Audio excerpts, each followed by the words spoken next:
There is money in this country, and I'm telling you, until you collect your own, don't rest. People say bank don't give money. They give money, but they don't give some people. You cannot help the poor by being one of them. Let that sink into you. Creating demand for your product and services is your sole responsibility. Nobody will do it for you. I don't believe you have to stay donkey years to be successful. I'm not part of that school of thoughts. I believe you can start making progress, not that you make overnight success. Business is sweet. You can make good money doing business in this country. I'm not talking of another country. This same Nigeria that we are, this same economy that is hard. But you must understand that nobody will create demand for you. You have to create demand for your product by yourself. Do you know you can get a vision from God and the business still failed woefully if you refuse to do your part?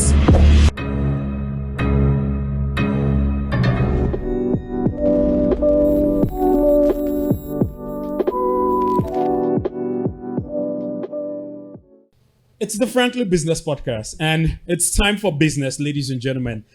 But then the business we're really all about is that if you look at the Nigerian business landscape, it's mostly MSMEs. More than 75% of businesses in this country are MSME driven.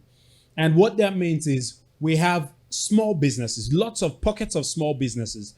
And that is literally the anchor of the Nigerian economy. And let us look at how to really build small businesses. Ladies and gentlemen, today, you know how we bring you trailblazers, people who have been there and they've done that. They've really given us what it takes to become a successful business entity or successful business leader. And today's guest, let me give you a hint. A lady, one, and this lady she's an experienced business and financial coach. She's played in the telecom sector, has a business in the telecom sector. But apart from that, she's really like a business coach, business and management coach. She's the CEO of Agunansi Nigeria Limited, aka Gidco Telecoms. And beyond that, she's also the lead coach of the Nnadi company. And she's trained over 5,000 entrepreneurs. 5,000 entrepreneurs. What that means is she understands their pain points. She knows what it takes to be able to take your business from 0 to 1. From 0 to 1. And perhaps have that idea, what it means for you to grow. But beyond that, she has a lot of flowers. She has a lot of accolades. She's been named the Business Leader of the Year by the Entrepreneur Award. One, apart from that, she's also the recipient of the MTN Award as the best sub-trade partner. And I told you that she's big in the telecom sector.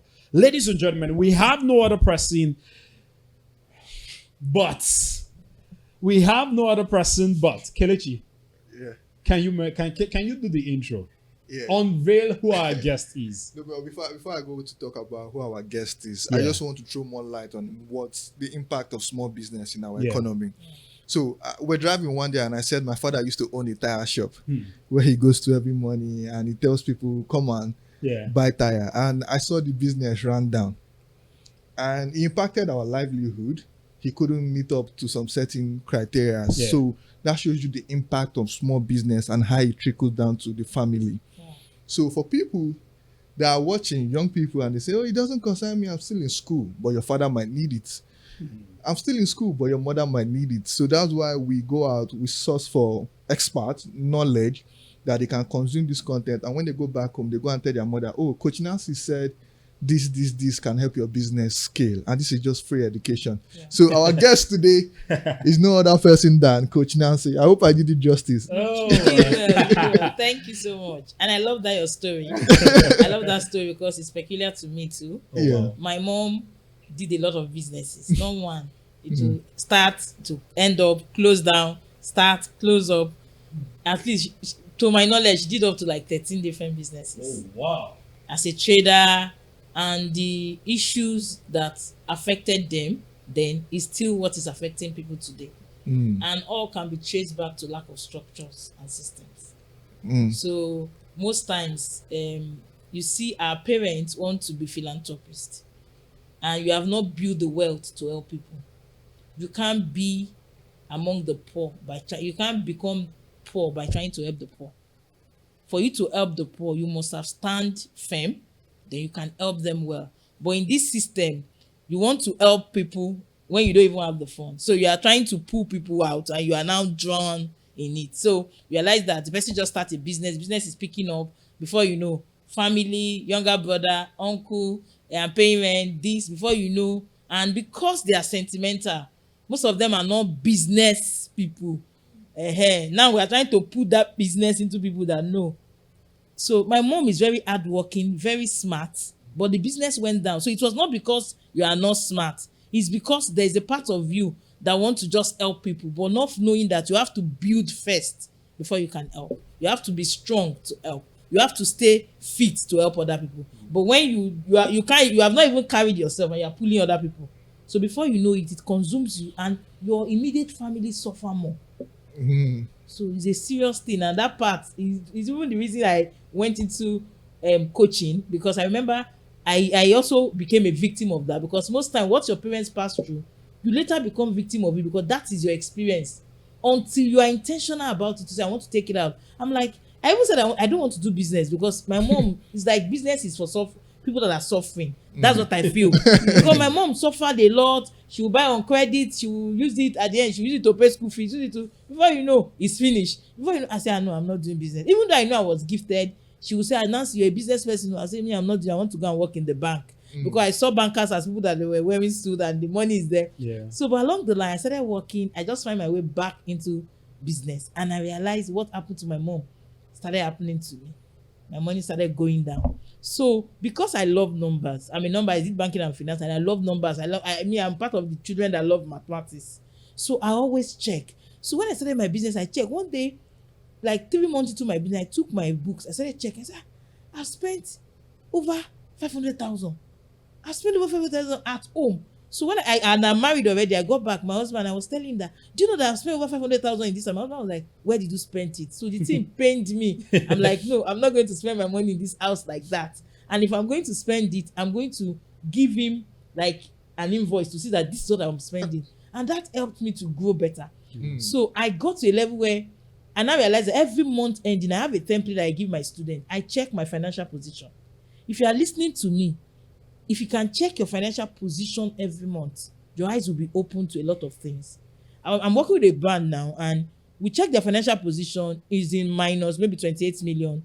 That means they are owing. Despite the fact that we have millions of naira in the bank account, it's not their money, it's bank money. But the CEO is still spending money like he's still chopping life. When I gave him the financial position, he said no, he stopped automatically. He reset his brain like, I don't even have money.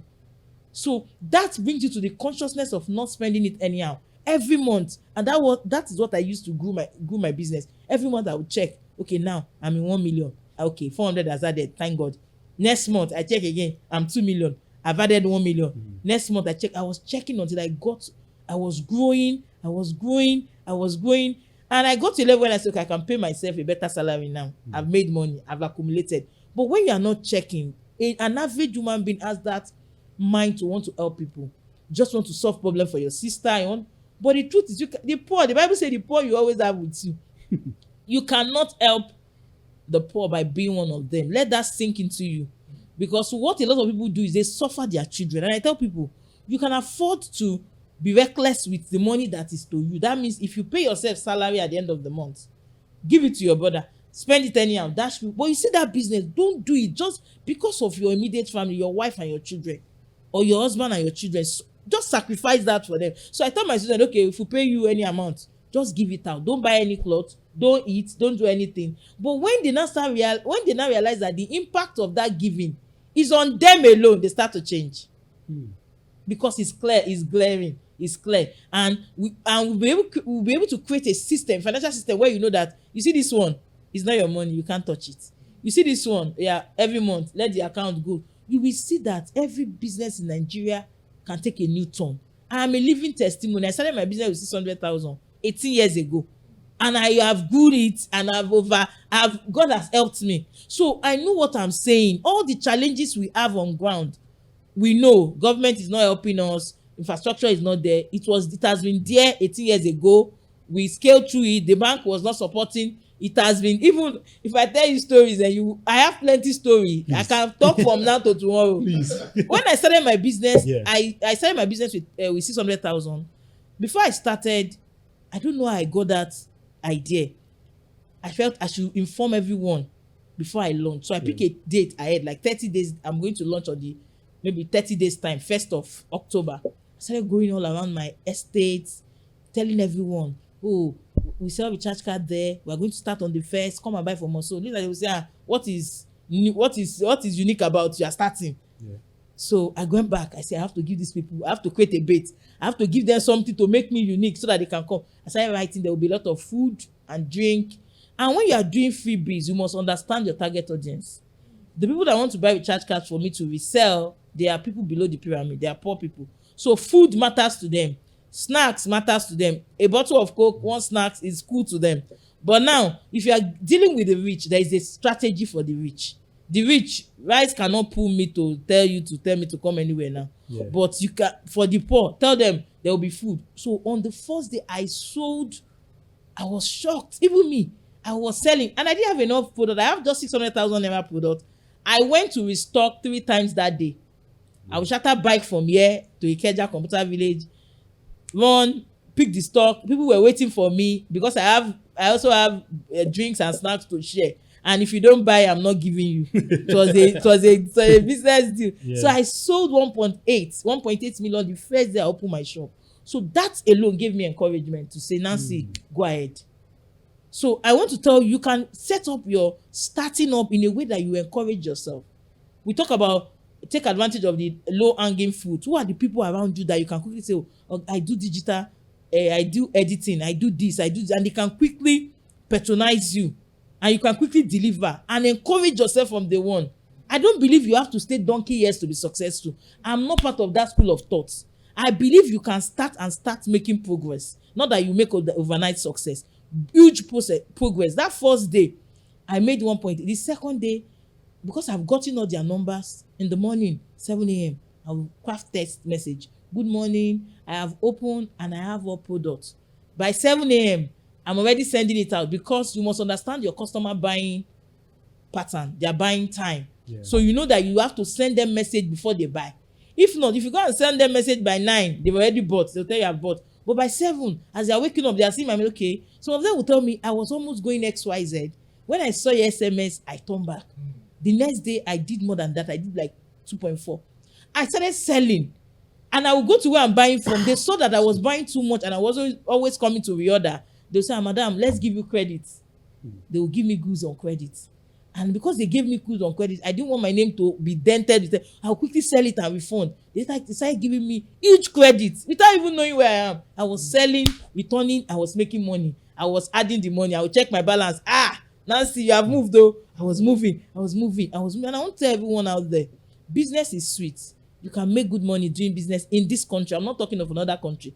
This same Nigeria that we are, this same economy that is hard. But you must understand that nobody will create demand for you. You have to create demand for your product by yourself. Don't sit down and say, oh, I've prayed. It's good to pray. Oh, God will, some people, they'll say, I get a vision from God. Yes. Do you know you can get a vision from God and the business still failed woefully if you refuse to do your part? One of your parts is creating demand for your product and services is your sole responsibility. Nobody will do it for you. I sat down, I started going from one place to another, creating demand, calling them to come and buy. I have opened though. What is unique about you? Then I went back to look for something that I can give them. You can create something today and you can begin to push. If you want to do business and you say you are shy to market, I'm begging you, you are not in the right profession. I'm an introvert. You are not in the right profession. Because business, the main duty of the CEO is to make sure money comes in. It's not all these operational tasks that you are doing. I want to go and do this. You can delegate those parts. Repeated tasks can be delegated. But you see strategic thinking. You can delegate it at some point, and you will also need fund to hire the right people to come and be strategic. Not all these people you hire. Some of us, we hire staff that were paying 30,000-20,000. You want them to be strategic. How are they going to be strategic? Do they have the brain to be strategic? So you see all the multinational, they paid those guys big money and some of them are strategic, but you have to grow, and as you grow you will be able to afford them later. But now your major responsibility as a CEO is income generating activities. Write it somewhere. What will I do today that will bring you money? You see all of that tax. Oh, I went to pick the product, I drove to Okami to go and buy the clothes. It can be delegated. Every other thing. But you see, income generating activity where money comes, you will sit down. I tell people that I would have made my sales over in the night. When I wake up by 4. I've already done my math, check how much this amount I want to sell today, because I have a goal for the month. I've already capped it to say I have to do this amount today. I've calculated what will I do, what was yesterday's sales, why didn't they meet up, or did they do times 2? Good. What? So I've finished selling by 4 a.m. You are waking up by 9. You're just thinking of, you have not even thought about your business. So my sales have been achieved that money because I've looked at all the data, I've looked at the tendencies, and I've put it into consideration to say, okay, we won't do this again. Oh, people are coming for this product more, we won't focus on this. So that I would have put it together and just send it to my team to say, execute on this. So they execute it, they will see themselves selling. They are not the one doing it. I've done the homework already. And when my team are not selling, they know, because I make them to understand the target that we are supposed to do. They will quickly reach out. Hello ma, people are not buying. No, what should we do ma? They know. I'll tell them, okay, send me your report. When they give me, I'll say, okay, do this. Sales comes back immediately. So they know when they are not selling that they should reach out to me. So you are the one that will create the demand, and it is your responsibility to bring in income for your business. Stop thinking there is a magic that will happen. No business on earth that they started selling and they retained their profit, and that's how they got to where they are today. I can say it because I started with 600,000 and 600,000 became millions in your hand. It is the fact that, number one, you started telling people, come and buy. Your money is proportional to how visible you are. The money you are going to make in any business, it is proportional to how people know you exist. People will only buy from who they know. When they know you first, then they will now like you based on the way you treat them, the way your service is, your product is good, the quality, you're excellent. Then people will only buy for who they know, who they like, and then they will now trust you. Once they trust you, you have gained them for life. But when they don't trust you, they shift to another person. So as business owner, don't be sitting and be thinking, government have not helped us, this one has not helped, my mother did not help me, my neighbor is not helping me, all my family are not helping me share it on social media. You are the most important person. Nobody has your time. So if you want to make money, wake up in the morning, start sharing your product. Don't be shy. Nobody will pay your bills. So when it comes to business, like for me, even though I'm already successful in telecom, so people will see me online and say, why are you making noise online? What is your problem? And as you are okay now, say you don't understand anything. That thing I'm making noise about, I'm still making money in it too. And I'm also liberating people that don't understand what I passed through. Because I passed through a lot before I got to where I am. So it will be of waste if you also pass through it. If I have known it, why not just share it with you, so that you don't go through that stress of that I've been through. So those are the things. So you must understand, business, there's money in business, but you must be ready to do your part. You must be, diligence is key. You can't run away from me. Strategic move. Know when to take action. Then lastly, I'm going to say about this, maybe before you ask any question, I don't know, is being proactive. Most of us in Nigerians, we are not proactive. We are very reactive. When they now say, hey, the thing has gone up, hey, it has gone up, what will we do? We are not claiming victim. Where you can be proactive and be a victor. In the industry where I am, sometimes a product is going to be scarce. You just sense the movement of the product. You know that something is going to be happening here. That's being proactive. I go say, it's like this. I'll just take a risk by stocking that thing with all my money. Before you know, they say that thing is not available again. I'm making good money. You might say it's sin where you are sitting down. It's being strategic. Because if I don't buy it and keep it, somebody will still sell it to me more expensive than that. And I will buy it and I will still resell it. So you must, as a business owner, you must be thinking. Sometimes, some conversations, some observation that you get, they are not even talking to you. I remember I went somewhere years back. They were talking, 2 managers, they were talking at this particular network, their raw material is finished for this particular product to be printed. And they said it has not come from China. That means we will not have it for a while. They were not talking to me. But I overheard them. I ran. I called my office. How much do you have on ground? I said, move everything to their account. As we move it, and I told them, I want this quantity. Give me so quantity. They were like, why do you want to pack everything? I said, I want it. It just occurred to me that I want it. They gave me. From the next morning, they added 10% to that product from the supplier. So already now, me, I've made 10%. Then I will now sell as my own profit. People were just calling me. I was doing shakara. I was telling some people, I don't like your face. I'm not giving you. Because I have the monopoly at that time. Yeah. So you must understand these things. What gives money in business is your being attentive, sensitivity. You have to be sensitive to what is happening. So a lot of people say, oh, and they will start blaming the system and saying, those people are bad. You are wasting your time. Be sensitive. You are doing business. Business is not, you are not playing. It's not an hobby. You must know what to do at the right time. And being proactive is also goes back to even your team. Some of us, if one of your staff resign today, now you say, yeah, what they did to me is bad. But you know you can be proactive to preempt what your staff can do, and you protect yourself ahead. You protect yourself ahead, and that's what structures and system does. You protect yourself because nobody is even meant to work for you forever. Yeah. If you have that mentality, to help you to start putting a system in place, document your process, let me put it in a way that somebody else. But if you are thinking somebody's child to work for you forever, do you want your child to work in a place forever? Especially when your business is small, and you know your business is small. It's not that it's giving the person so much. You want them to be loyal and work for you forever. Then you have to wake up and start making money so that you can continuously increase their salary so that they can stay. Because everybody wants to grow every year. Yeah, you can't be paying somebody 30,000 since 4 years ago. You're still paying her 30,000, and you want her to stay, and you don't want her to steal. I don't know how you are going to do it. So you have to try and see in a system, regardless of the fact that your business is small, how do I create a growth process or a growth procedure or process for those people to say, okay, every month, every year at least, you can top it up with 5K. So they have something they are expecting. Okay, if I behave well, they will top it up. If I don't behave well, you will not get it. All those kind of things. Before you know it, you will grow and your staff will be happy. There's so much. Business is good. I'll tell anybody till tomorrow. Do business, but ensure you get knowledge. Knowledge is important. A lot of people don't know. I see a lot of businesses have opportunity. They are not taking advantage of it. Not because the market is not there. Nigeria is a big market. Yeah. There are some international organizations milking our system, and we that we own it, we are just looking. They are milking. Oh God. You've said something about people are milking our system. Yes. But they are not doing bad though. They are doing business. Not that they are illegal. It's not illegal. Yeah, there was a data I had access to. Yeah. And it is FMCGs. Fast moving consumer goods. Yes.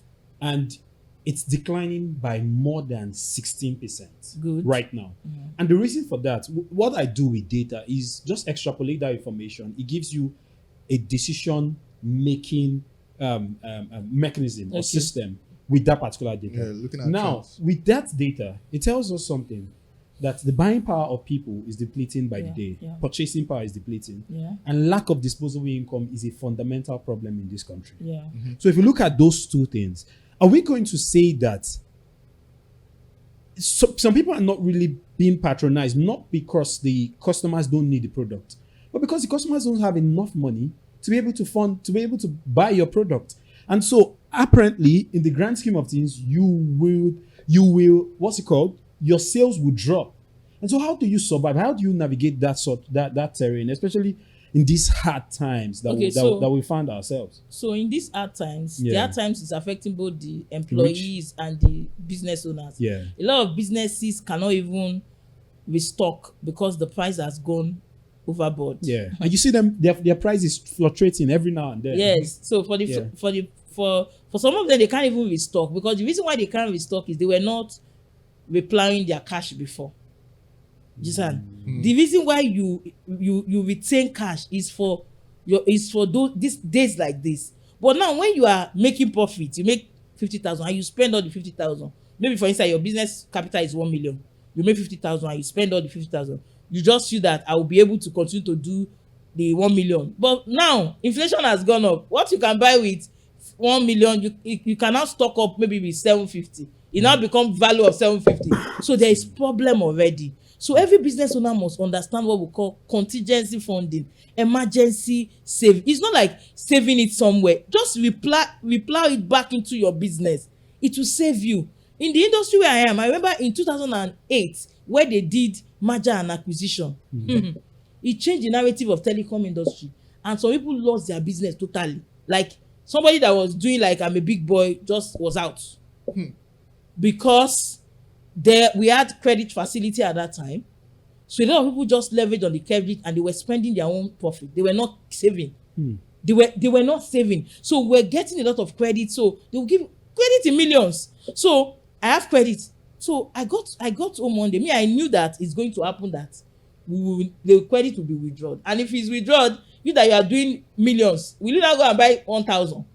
How will you even do it? The system, you have even outgo it. Your system has outgo it. Even your expenses, your staff salary, everything.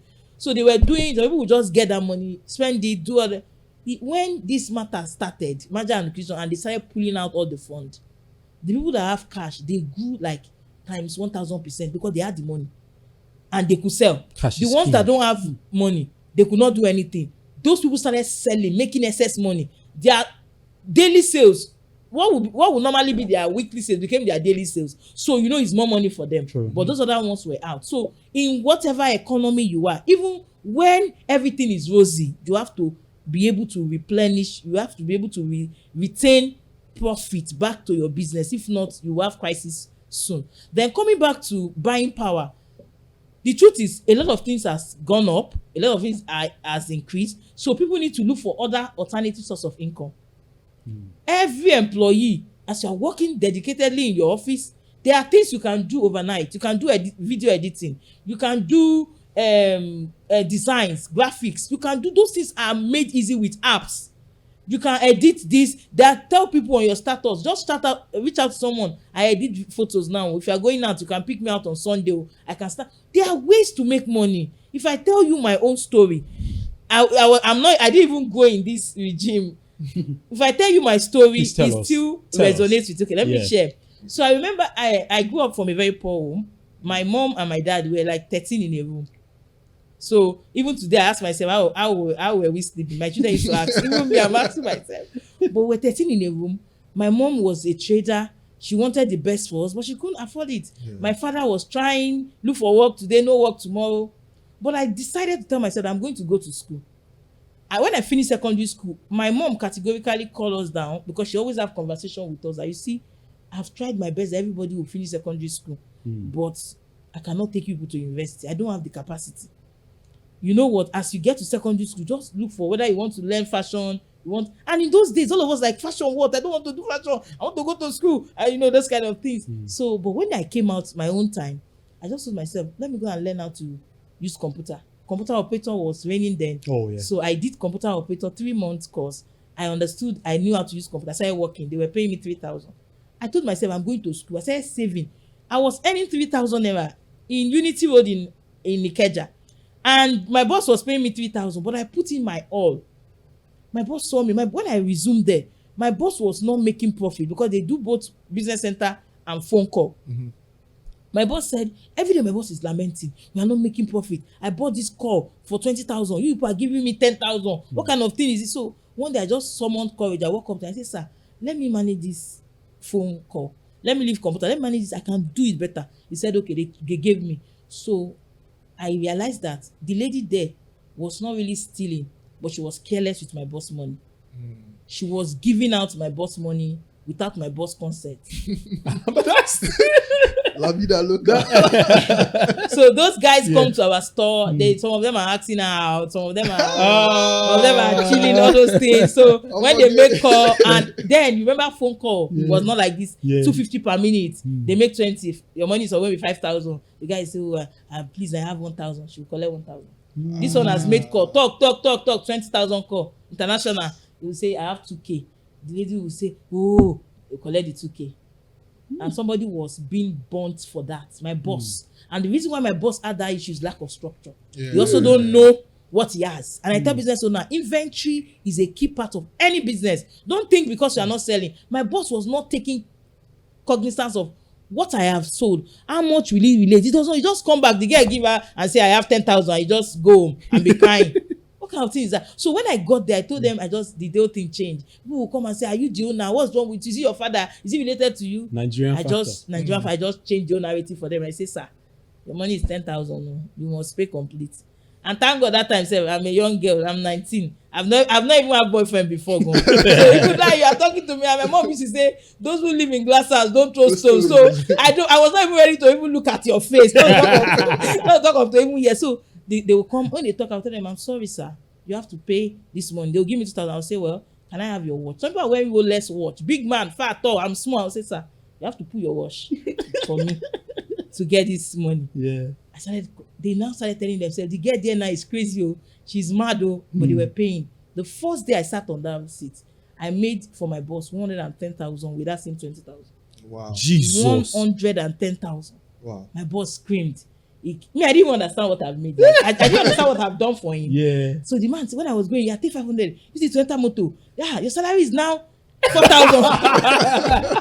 The next day I made 120. My boss said, your salary is now, until my boss made my salary 8K. And he said, your salary now is the same with the manager. I will increase it more than this 80, but I'll be giving you 500 every day. When I go to work, he will give me, I was making money for my boss. Wow. I don't even used to look, even though you want to dash me money, I don't used to collect. I don't want to compromise. I'm not looking. I remember somebody wanted to give me a gift and say, I love what you're doing. I didn't answer. I now went to give my boss a wristwatch and a bunch of 20,000 naira. And then gave my boss and said, I want you to give her so that she knows that there's no intention, there's no motive, because he's a man. My boss said, take it now. Shebi, I'm the one that give you. I'm here. I'm your guarantor. Like nothing will happen. So, and I realized that that's when I also learned from my mom's business, from my boss. I realized that business owner, most of us are very careless. Yeah, true. What is eating money in your business has different areas. I tell people there are different areas that money, and if you can pay attention, your business has money. Imagine my boss change it. He now started buying cars. My boss was not enjoying life. Like, but the same business, because somebody was using herself, being, self-pity. People just feel that, see, when it's not being wicked or being harsh. When it comes to business, discipline is key. A leader must have discipline. The people subordinates must have. Then you must hold your staff accountable. I tell people I cannot do any business that I cannot be checking and be counting. If you know with telecom business, one of the things that happened there is theft. They steal. My staff has stolen 4.5 million from me before. But because I am detailed to details, when I went to police station to report, I listed out all what I'm looking for, what was missing. And when we went to search, we got search warrant, go to our search, we saw the product. It was the same with what I listed. The DPO say, madam, I give you hand. And I tell you, imagine I was not checking. That 4.5 million would have gone like that. Audio money. Gone like that. And so many business owners are experiencing theft. You feel you are not paying your staff well. When I tell you, pay your staff minimum wage, I don't have the money, but the girl is stealing half of minimum wage every day. Do you understand? Yeah. Sometimes spending wise, spend foolish. Just do the right thing. Invest in structure. Invest in system. Pay the people something that is a bit okay. To even make them to have sanity so that they won't steal. You hear somebody say, I don't have the money. Then the girl will now steal 8 million. But you say you don't have the money. There was one on Instagram. The lady stole 8M. And the business owner did not know. How does 8 million leave your business and you did not know? It's sad.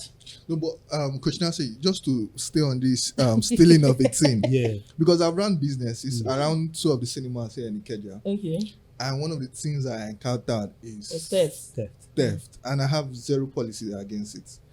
If you are coming to steal, don't work. I tell them the best way to generate revenue is take letters, go to school, tell them to come and do excursion. Once they come and do excursion here, I will give you 5% of the money you bring in. Yeah. That way you earn more money. But the fight I faced from the workers, because cinema was open for you to steal. You can sell concession items, you can bring in your own concession items, you can take tickets and you don't remit the tickets and you tear the tickets. Yeah, because the ticket was not accounted for. No, it's or they print their tickets. No, it's like this. To even add to that, I heard of something. Sorry, hold your thoughts. Yeah. I heard of something that happened in one of the largest supermarkets in Nigeria. Yeah. Everyone knows that I supermarket. heard it too. I heard it too. The person came in with the salesperson came in with her own POS. Yeah. She had, as at the point they caught her, she had stolen more than 100 million naira. You see, that is a poor She came system. in with her own POS, and this is a system. But how do you combat that? And See, you can and the POS ran for 1 whole month. You see, Until they found out. And now my concern is, thank God But- I'm on but- air. but continue, yeah. My concern is that organization will say they have an accountant. Oh, That accountant, is he sleeping or is he, they connive with him? Hmm. See, financial management is very simple. It's not hard at all. I have 8 branches and we do volume every month. And I tell you, you can't steal from my business. It's not that you cannot steal a kobo. I've helped my student to recover stolen money. I remember a lady in Asaba. She sells shawarma. So she cried to me that I make sales, but I don't see my money. I'm owing everybody. I told her, I know your problem. We analyzed, and I told her, let's get the exact quantity produced with exact products that we bought. So she brought the product in. I say mix it. She mixed. I say by yourself, no staff. Some business owners are very lazy too. I said no staff should help you in this verification. It is for you. After today you will rest, but this one is you that will do it. She mixed all the whole raw material. We counted. She was able to come up with about 120 shawarma. So I told her we did another one again the next day, 121. So we're between 120, 121, 122. So I told her just peg it at 120. If they see to it, let them eat that too, no problem. So I told her don't go to work the next day. From the 7th day after, she didn't go. The first day that she didn't come, these people they stole 21 out of it. 21. Whoa. They shared the money. So because we know what we have done, we put system in place, we know what we have done. So she went immediately. They closed, they send her report. I say we are not waiting till the next day. They are going back to the shop like that 8 p.m. Go and meet them. We met them. We say hello. Bring out all your. It's not correct. I have been here since Monday and it's remaining 21. They were looking at them face like, how did it turn to winch? We've been doing this thing for years. So one of them is a new staff. That one was fidgety. She was shaking. She was scared. She has not collected a day she for stealing. She just confessed and said, ma, they gave me this amount. So that was how she confessed, and they all brought back the money. And she told them that you can't steal from this system. Please, everybody respect yourself. Because I told them, don't fire them. Don't fire them. But once they know, the reason why a lot of people steal in systems is because they know you will not know. You don't know what you have. You are not checking well. That's why. Once they know, you will know that they stole. They will not steal. Even the thief will avoid it. So be on top of your game. That supermarket that had that issue is either it's conspiracy or total carelessness. And I tell business owner, one easy way to even know what is happening in your business in 1 month, so that in case you don't know how to do it, you'll be looking for help. Who can help me? I need somebody to come and help me because I have issues. It's the fact that you know your net worth every month. If I check my business, how did I know that 4.5 was missing? I lost my father-in-law because I balance my account every day. So I had to travel and we stayed 2 weeks. So during the period we travel was when they stole the 4.5. The lady was taking the goods from that branch. She didn't know that we know what we are giving you and we know what we are expecting. So when I came back, my manager was saying, that branch is confusing now, that everything is not correct again. I said, don't worry, when I come. So the lady was not pressing that she wants to go for appendix operation so that she will not come. I said, you can't go anywhere until we reconcile. That's the policy of the organization. If you are going to stop working, there's no problem. But if you don't reconcile and you go, I will carry your guarantor and they will pay me any difference I have there. I've written it as part of my policy. I'll carry your guarantor. So once you are resigning, you have the right to leave. But you must balance my account before you go. So she now waited. I came, I balanced. When I balanced, I saw that there was issue. We have 4.5. So I just called in the police at once. The two of them, these two, is between these two girls. I don't know. This one was crying. Police say, this is not this girl, it's this girl. And immediately police got right, took the search warrant, went to our house. We brought all the goods. All. Complete like this. So she had not sold anyone? She has sold inside. She has sold some. So the cash was also inside the bag. So they just brought everything to the police station. The police said, do you want to? I said, I'm not doing court case. Give me my product. I don't do case. Give me my product. I took my product back to the store. And I've helped a lot of business owners recover money. A lot. Plenty.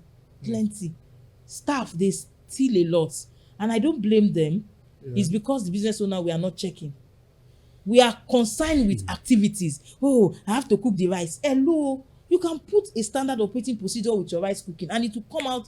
I used to ask people, all these big organizations that are cooking good food, do you see the owner cooking inside kitchen? Yeah, they have recipes. I don't want to call names. Do you see them? You have a standard recipe process. Follow it and give them. They focus on what will not make your money, your business go down. So a lot of business fail every year because of one of the reason is this: high theft rate is high. Nigeria, we don't have data enough. If not, our data for because for US, the last time I checked was maybe 43% in retail market. Nigeria own will go be like 80%. The stealing no be here.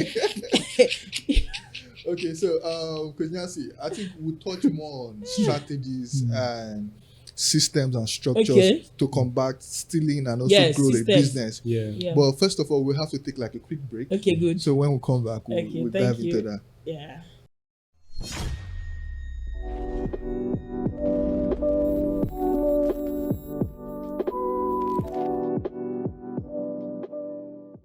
Welcome back, guys. So we stopped our systems and structure and how to combat thief. And I was giving a gist earlier on.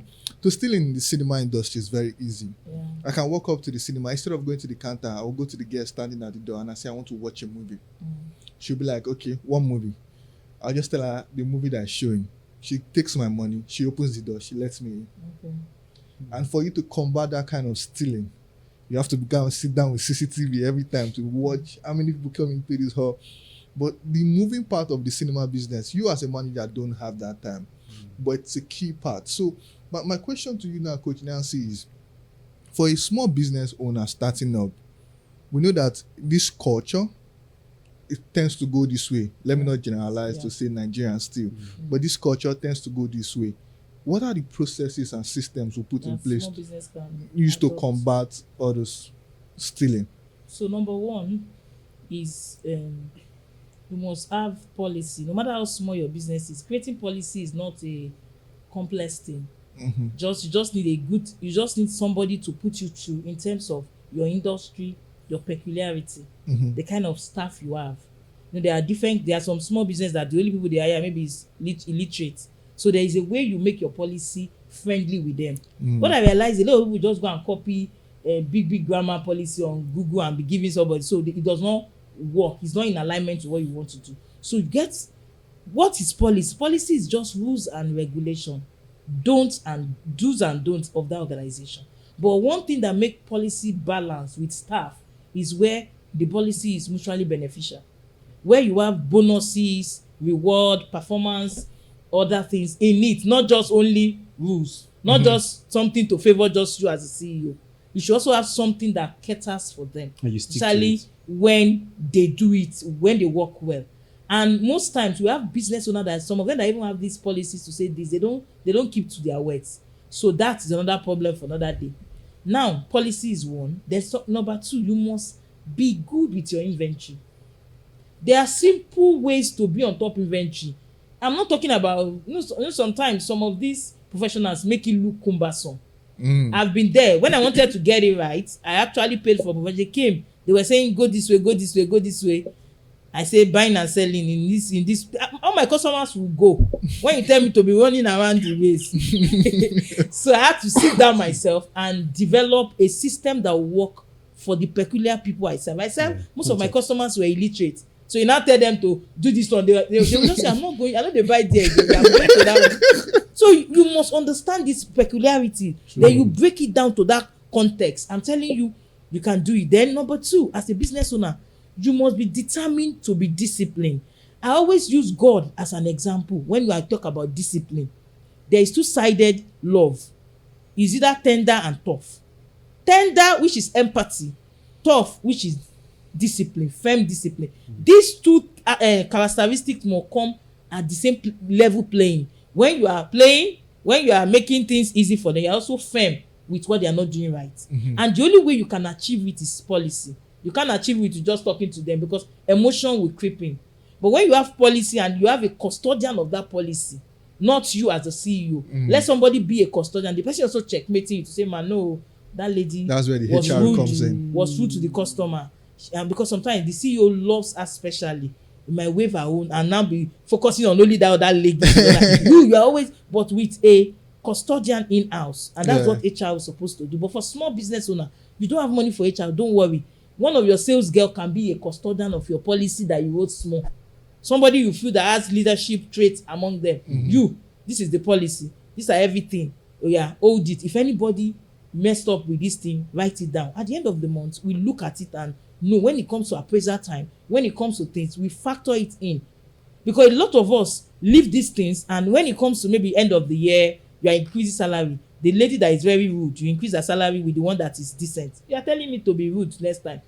You are telling everybody to misbehave. But when you begin to say, oh, so person, 70% she has been good, attendance is okay, her dressing is intact at this, and she scored 80%, so she deserved the increment. This person got 30, so she will not get it for this year. So work harder next year to get it. Your staff will behave. Like me, I don't have any mad staff anywhere as I am. I used to have when I don't have policy. They stress my life. I would cry. I would say, what kind of trouble? But immediately I understood structures and systems. Me, I don't have any, but they will weed out by now. They will run away. I say, I can't work in this place by themselves. So we talk about policy, we talk about accounting systems, but you don't have to, because a small business might not be able to afford a software yet. Get a notebook. Understand your stock. Understand what is sold. And let me give you a simple thing. If you are online and you are listening to me now, take your pen. In the morning, before you start your business, take stock of what you have. In the evening, take stock of what you have, what is left. Subtract it. That is what you have sold. Whatever the price you are selling, multiply it by each of them, sum it up. Your cash should balance with that. That's simple. That's the simple thing. If you are doing that every day, your life is going to be in order. If you now realize that, oh, we made 10 shawarma and we sold 3. I have 7 left. 3 is sold, and each one of them is for 4,000. That's 12K. If you have 6,000 in your box, you tell your sales girl, please, where is my 6,000? If you have 12K, my money is complete. It's not the way people make it it's not that complex. But as your business begin to grow and your product begin to have variety of products, you might not be able to do it that way. Then you need like using a software to aid it better. I have a book I did then for small business owner. I sell it 5K then, that you can just write. We've already put it in tabulation. With that, you can know your profit. So when you know you sold this 6,000, you know the cost price is 4,000. You write the difference. You sum it up. So when you now want to spend money from the business, you look, today na 4,000 I make. I can't pay this 10,000. I don't have the money. Your life. When somebody is now asking you, please give me 20,000, you look at it. I did not make 20,000. Even though you have 500,000 in your alert, you know it's not your own. You know it's bank money. You know that this 10,000 is the only thing I got. So I can't help that person. Then you begin to tell yourself that it's not that I'm bad. I'm not bad. It's the reality. But when you don't know, you just be thinking what is inside your bank. When somebody asks you 20, just 100, you just be giving without checking. So policy, accounting system, your inventory in special case, then you must carry out due diligence for your staff. Due diligence is key. Nigerians just see people on the road, hire them and start giving them key. Tomorrow you say somebody killed this person. You just saw somebody on the streets. You have not investigated who the person is. You have not checked. You give the person the key to your life, the key to your house, or the key to your store. You are taking too much risk. So for me, I would rather pay a legal person that I use. They don't charge me too much. Please go and verify this person for me. I don't want too much relationship with me and their family, because if I go, it now turn to your boss is my family, auntie. I don't want. I'm doing professional business, please. So I get somebody else to go. They check, verify where. Then we talk to the guarantor on phone, or we go there.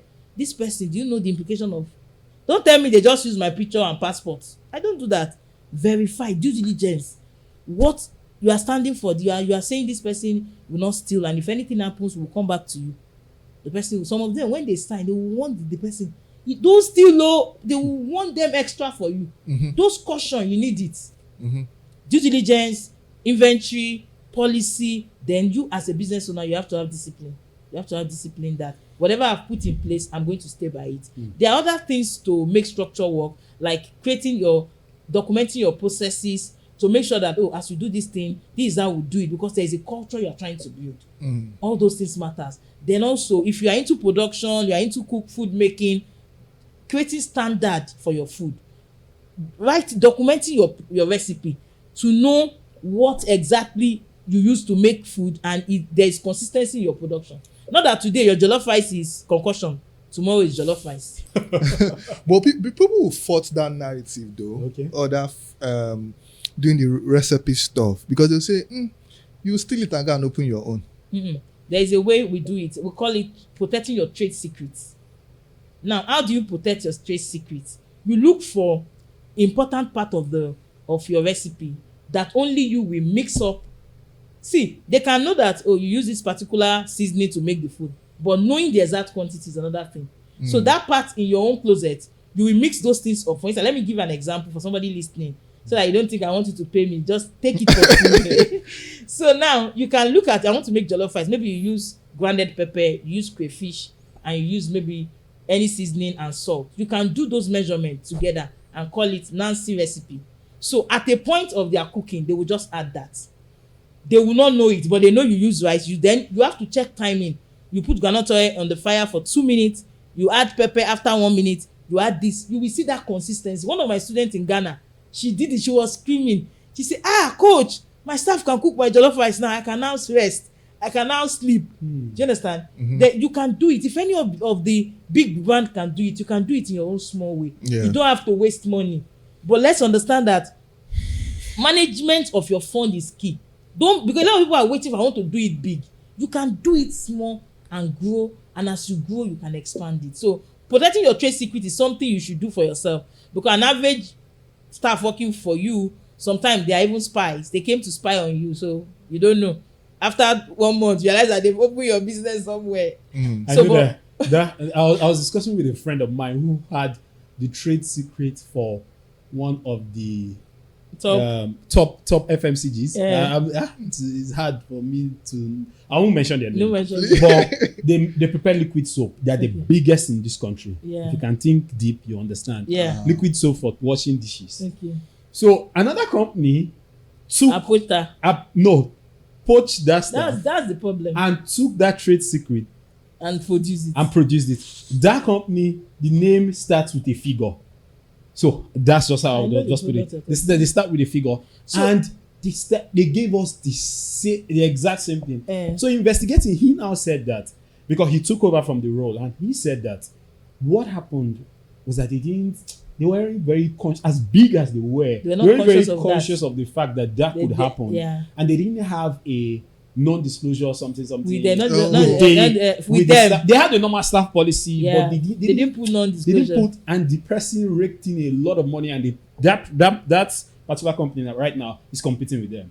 So you can see how massive that. So one of the things I want business owner to understand is pay for knowledge. Pay for knowledge. Go and get knowledge, because you can be a victim of what you were not thinking about, and that's what proactiveness is. So now, one of the things I also realize is that sometimes even the staff that will start your business, if they don't know your recipe, they might even have idea, but because you are not sure, you can't compete with full chest.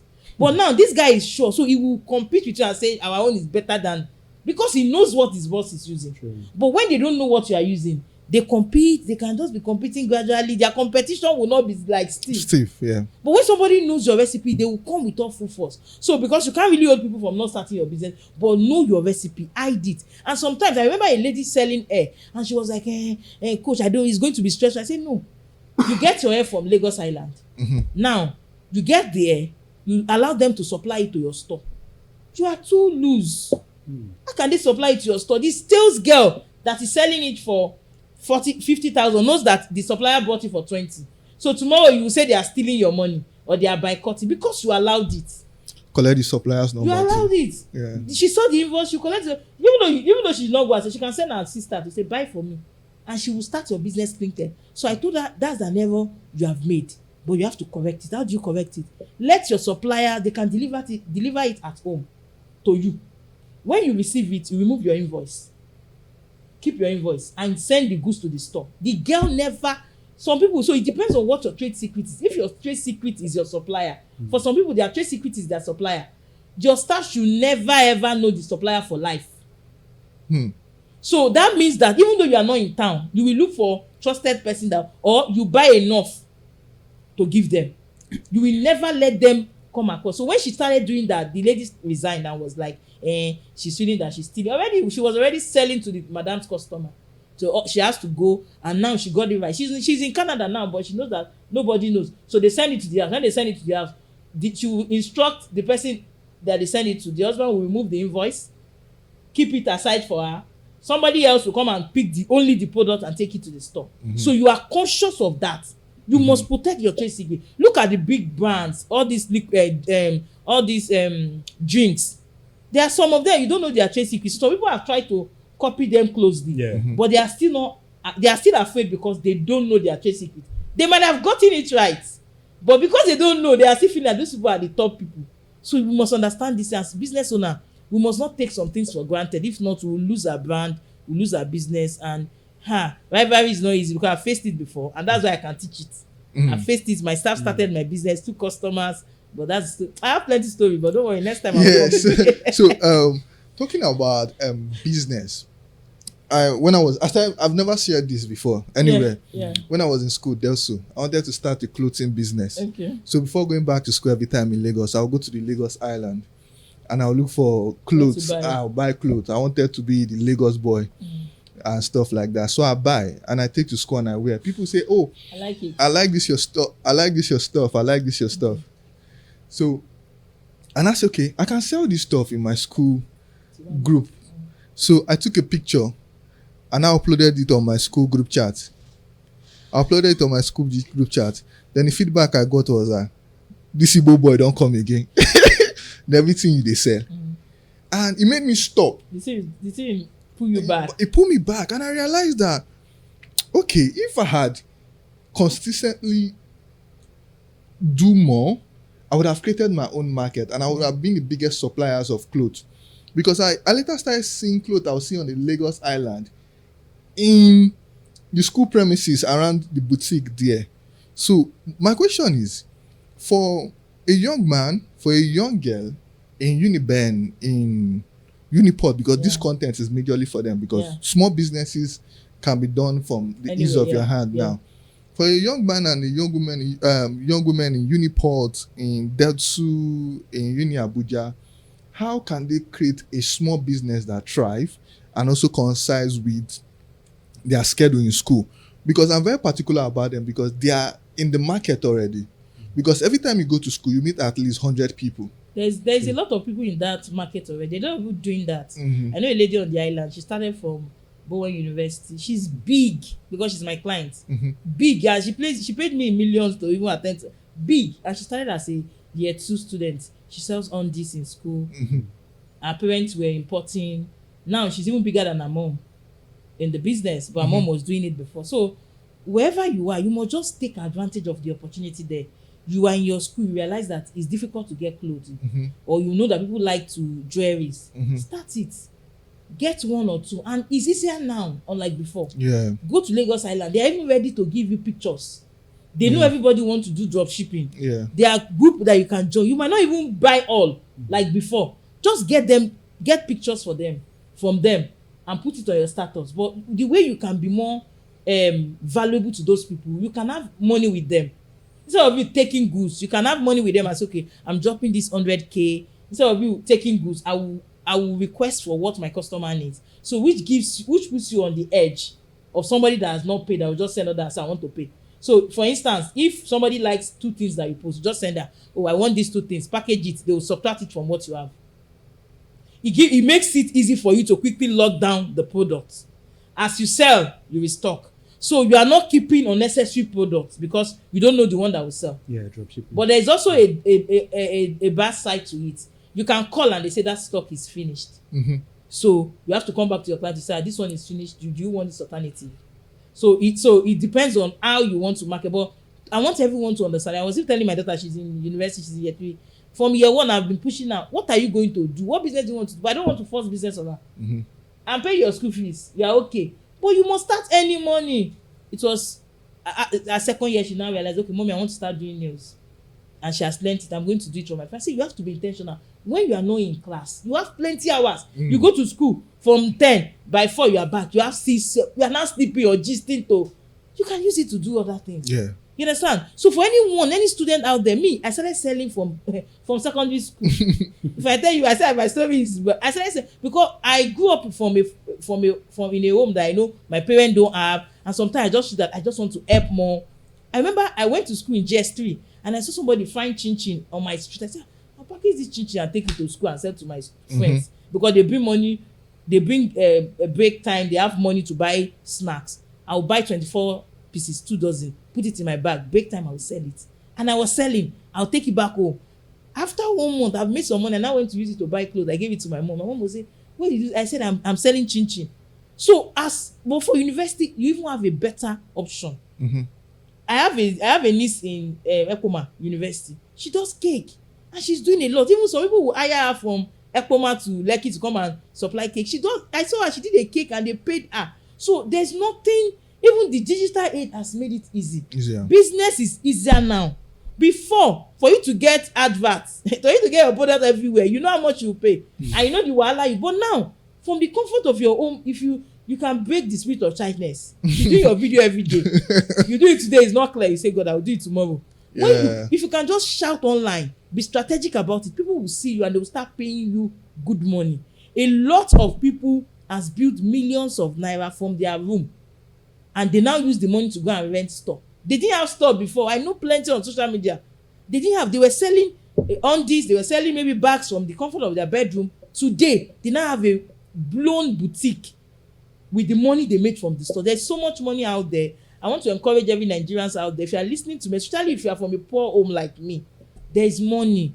Forget where you are coming from. Look forward to where you are going. That your background, don't let it hold you down, because there's something with when you come from a poor background. Poverty mentality. When you are thinking of anything, you are thinking money, money, money. Before they even give you suggestions, I don't have money. Money is not the first thing.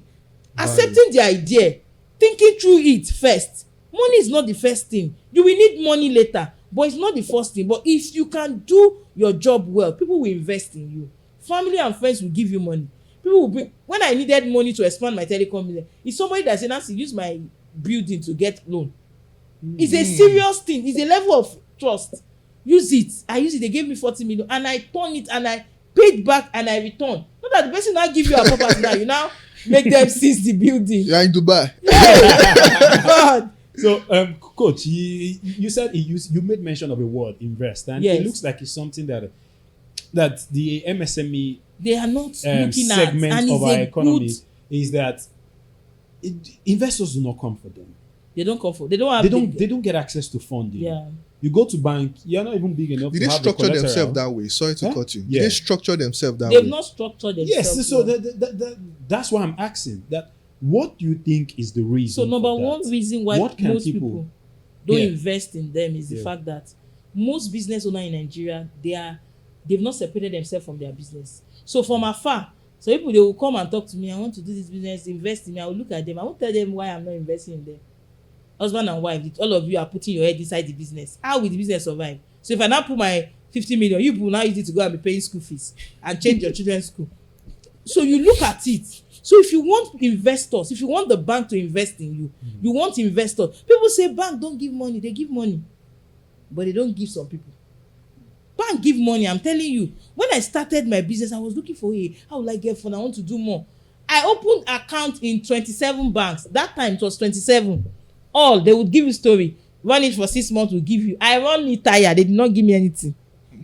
But when my business turnover grew, I got offers from about 6 banks at the same time, not in small numbers.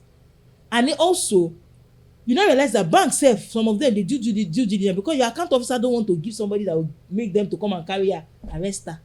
So if you have, and they give you money, they see that you pay it back, it will get to a level, they won't even ask you for collateral, they will give you more. I've been there, so I know what I'm saying. But most of us in this part of the world, so people see loan as gifts. Like if they give you loan, that they've dashed you the money. So they now spend the money and be running away. I will not pay. Build credibility for yourself. It will save you tomorrow. Somebody that gave you building to say, oh, use it. You don't realize that as you grow, you don't need 40 M anymore. You need 500 million. The person will keep that giving person you. now recommend you and say, oh no, she's trustworthy. But Nigerians don't know that one. They just want to eat the one they see. This one I see, let me destroy it. Build credibility. Even in the industry you are, somebody gave you credit, you sell it and you go and use it to build house and say, hey, I'm owing, Nigeria is owing. What is that? At the end of the day, you now want people to give you more. Because when we misuse opportunity, we don't get it again. And you see, that's why I see some people, they were doing well, later they started going down. Because they misuse some opportunity that came their way.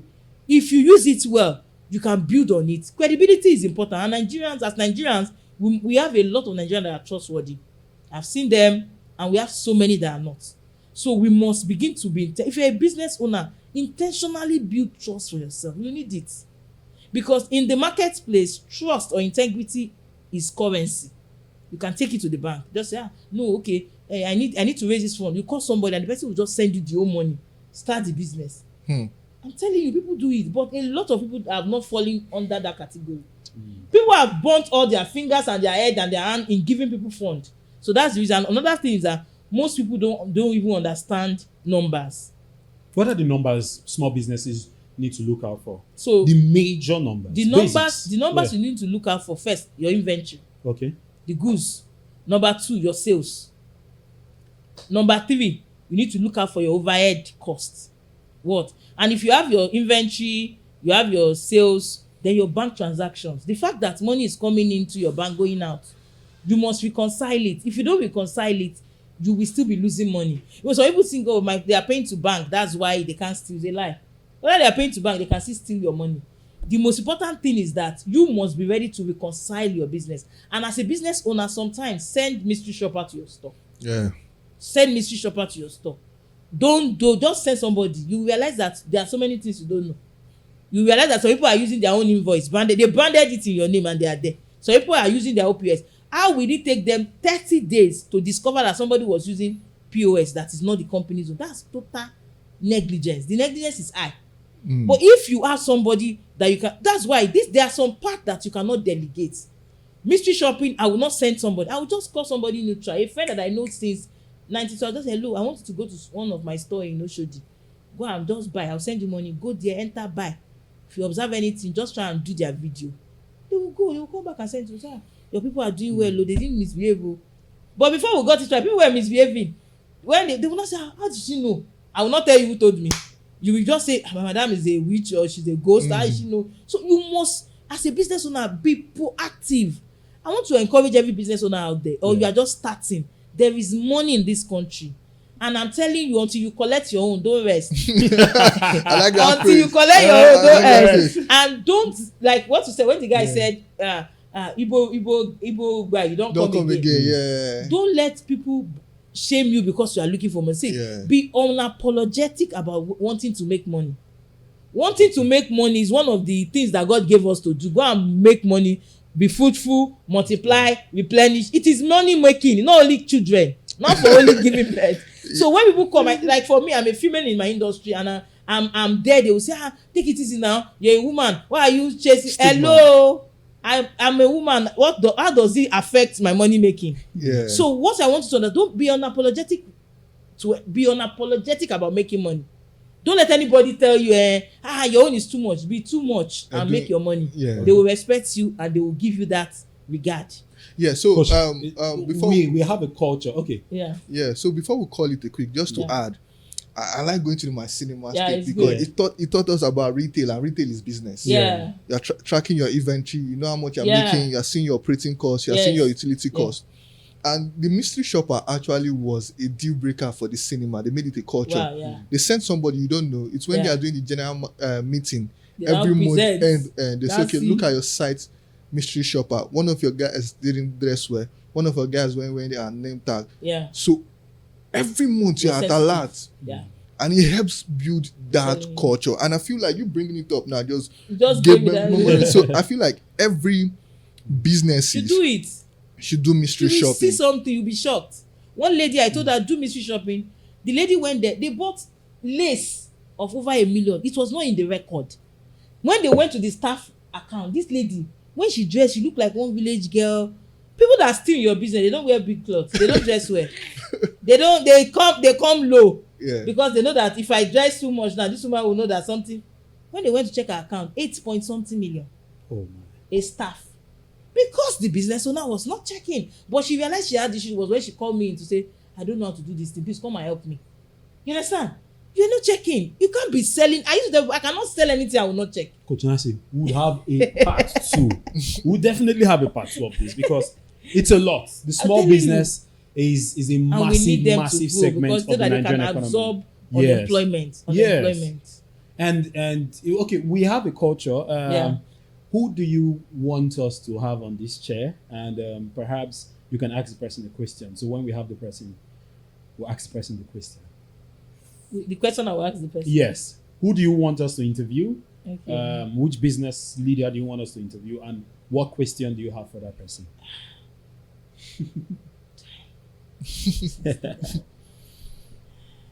Maybe Ibukwa Oshika. Okay.